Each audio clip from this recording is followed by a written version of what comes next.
Hello, my name is Brittany Heck, and here we are in the midst of November, that time of year when all of our seasons collide. Football, men's basketball, even women's basketball. We know majority of you affiliates are scheduling college sports as well as football playoffs for your local high schools and even the beginning of some of your basketball seasons, not to mention volleyball and soccer and all that you have going on already. So scheduling becomes maybe a headache, maybe just more work for you, and we're trying to make that easier as well as communicate as soon as possible in advance in regards to some of these conflict situations. So I'd like to introduce to you Tom Bowman, our broadcast manager, who will share with us some information in regards to how do we organize football and basketball, women's basketball, when a certain team has games all in one day, and how do we distribute those broadcasts to you all and what priority. So Tom, what is our general procedure in scheduling football and men's basketball and women's basketball when they're all on the same day? What we normally do is we'll look about 2 weeks ahead. The sheet that I have here is a sheet that I put together that shows conflicts starting 10 days from now, going 2 weeks from now. So what we're going to want to do is look and see what networks have football and either a men's or a women's basketball conflict. We look at that network and go, well, does that network have multiple channels for distribution? Therefore, we don't have a conflict, but then we need to let everybody know which channel each of the broadcasts will be on. Or in the case of networks with one singular outlet, how are we going to handle our conflicts? We kind of look at our school partner and decide from them what is our priority for the broadcast. Does a men's basketball game take precedence over something else? Does football take precedence over something else? Once we've made that decision, we'll let our affiliates know what will be on our main channel and how they can get our other broadcast. A secondary broadcast can be distributed either via ISDN, via phone coupler, via a POTS codec, and sometimes even by our CCVD closed circuit broadband distribution. So we usually make that determination a good 10 to 2 weeks out.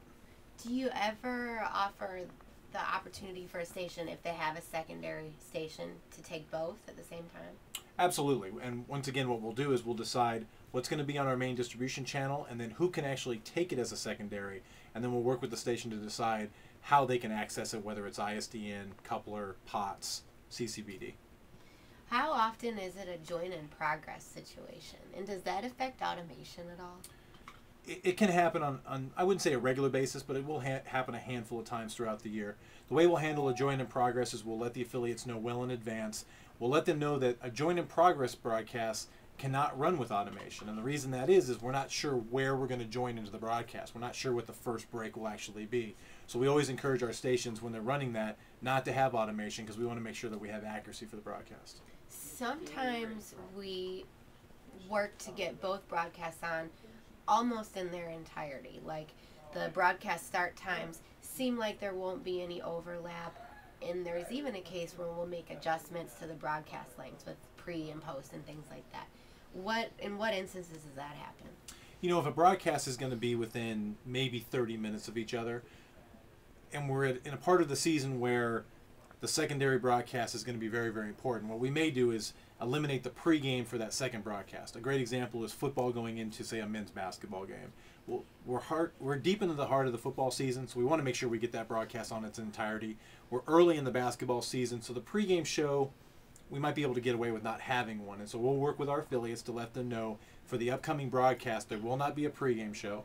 What we'll normally do, in the case of New Mexico this weekend, we're actually putting a 2-minute local break between the end of the football broadcast and the beginning of the men's basketball broadcast. That way we have a transition. At that point, we can encourage our affiliates to, once again, not run automation, but we're not necessarily doing a join in progress, but we're adjusting the log itself, where we don't necessarily have a pregame show where we normally would. I think that wraps up everything in regards to conflicts. If you have any questions, please feel free to email the Learfield Help Desk or your particular affiliate rep.